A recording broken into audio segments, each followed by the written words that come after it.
Too lazy to set up the MIG just yet. Switching drive roll and wire spool and the gas tank over. I'm gonna try something else here first. AC/DC mix, standard, square wave. And I'm gonna go with those same settings. I'm gonna put 30% of DC in that arc. So this is an all aluminum motorcycle trailer. It can haul up to 2 motorcycles. And that tailgate here you see laying on there, that needed a little bit help. So this video shows you how I ended up tackling this in real life. Here's this all aluminum gate of an all aluminum trailer. And it has seen some better days here. This is all a little bit loose. The rivets are a little bit loose. Everything is moving. So, and then apparently a guy drove this from Indianapolis to Milwaukee. I'll figure out how many miles it is. I'm going to put this on the screen. With the gate down. Since aluminum didn't make any sparks, he didn't notice that right away in his rearview mirror. So we need to dress this up a little bit and make this functional again. And we're gonna do a little bit TIG welding and maybe a little bit MIG welding on it. 100% argon gas. And today the power is supplied courtesy of Tesla. So let's see. We're starting here with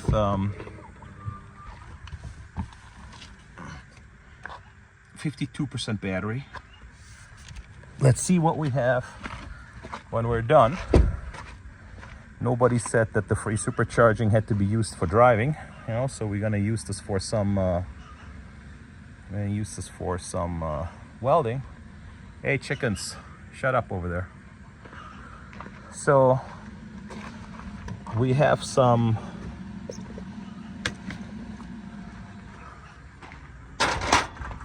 rock mount Neptune aluminum MIG wire.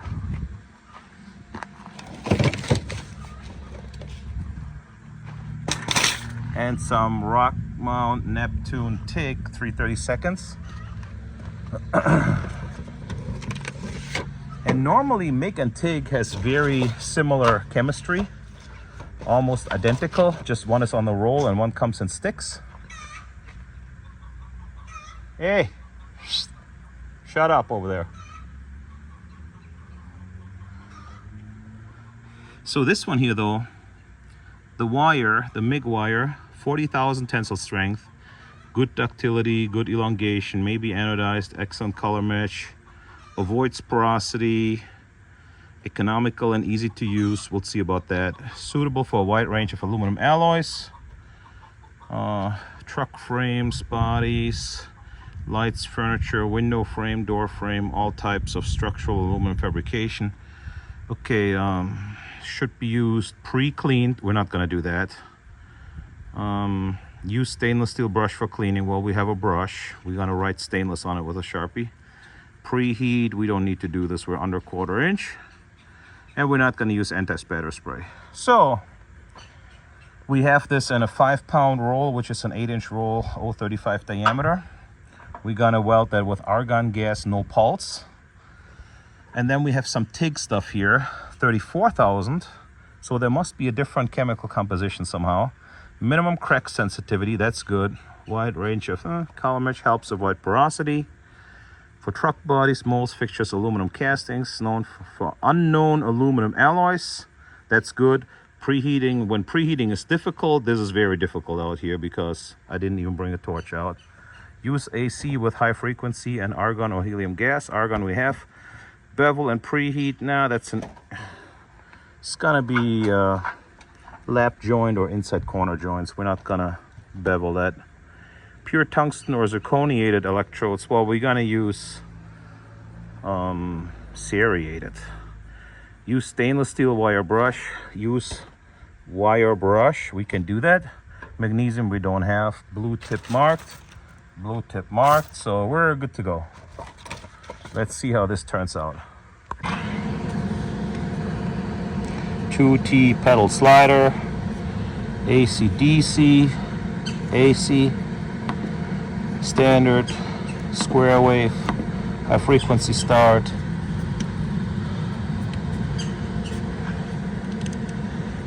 That's a little bit dirty. 70% electrode negative and 40 hertz. There you go. Let's go with that. So even though normally I don't use this much for aluminum, but this is an edge quartz cup. You see GL8Q. So this is a number 8 cup with a triple screen for the laminar flow. I got the gas set at 35. I'm doing this out here in the field in the middle of nowhere, and I need good gas coverage here even with the wind. So we're gonna TIG weld outside. People say it can't be done. We're just gonna do it. We're gonna ignore all this, and then let's see. First we're gonna weld this back together and see what we need to do, and later on there's some reinforcement strips that gonna go over the top. Customer said he's gonna re-drill the holes himself, so gives him something to do as well.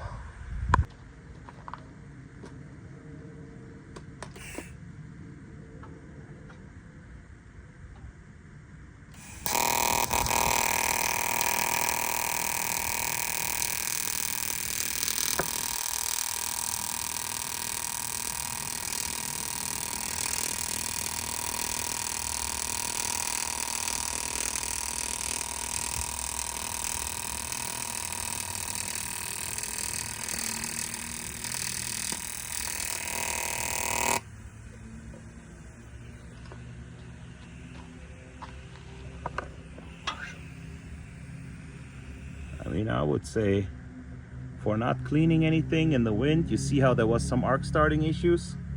That looks super clean.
Okay, so too lazy to set up the MIG just yet.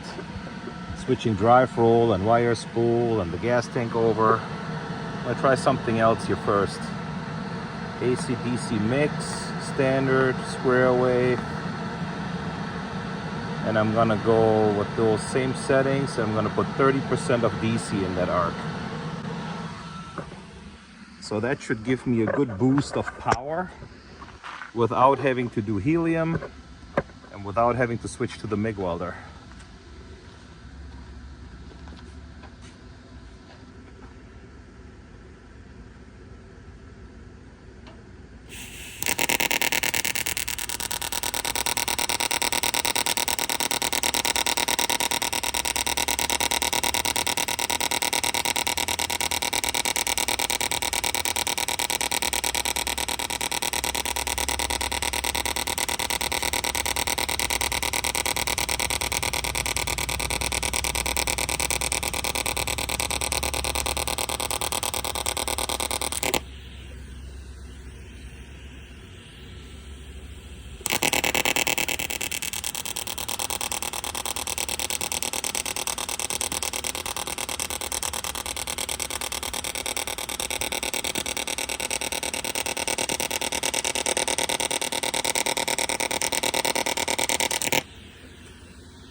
So let's think about this for a second. This was an output of 210 amps, welding this 1/4 inch by 2 inch flat bar onto this 1/8 inch C-channel. So there's a lot of material there in that corner. The material was not preheated, and it did absolutely excellent putting those welds in there. I'll show you a picture in a second. And it just sipped the electricity off of that Cybertruck. I mean, to run 210 amps and weld 1/4 inch material with absolute ease, and then off this, let's say, electric generator or battery pack, whatever you want to call it, that is absolutely phenomenal. And at the end of the video, I'll show you how much power it really took to weld this entire gate.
Well, this is all done.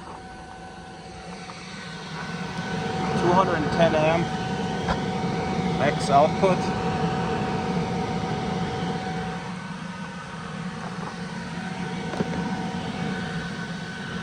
I'm gonna let the fan run a little bit. Never hit duty cycle. Never had to break out the wire welder to weld this 1/4 inch material here.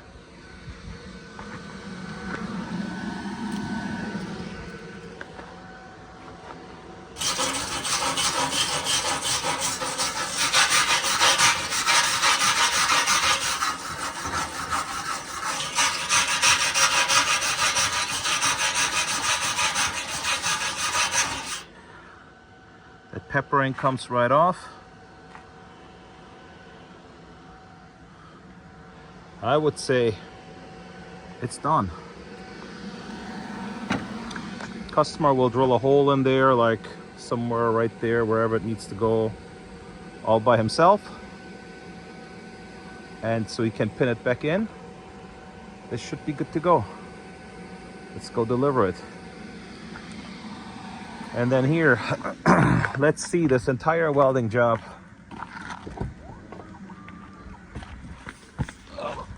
Let's see how much battery this took. 1%.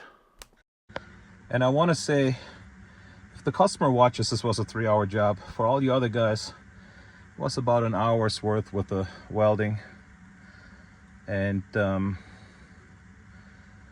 yeah, it only took 4% of the battery. So you can actually do quite a few welding jobs before you really run yourself out of battery.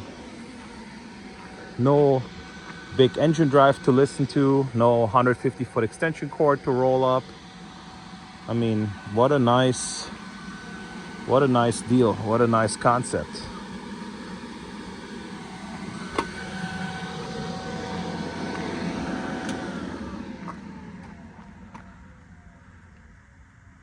All right, let's go deliver this puppy.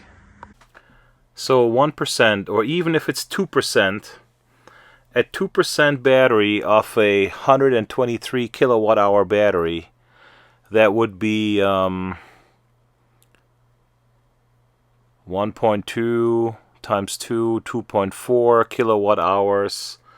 So we're really not talking about much here. We're talking about 50 cents worth of electricity or something like this. But absolutely phenomenal how much we could weld with that little machine, at what output to do a job like this. So it's really working. It could absolutely be usable in the field for small and medium-sized welding jobs without having to carry a generator, without running yourself out of power.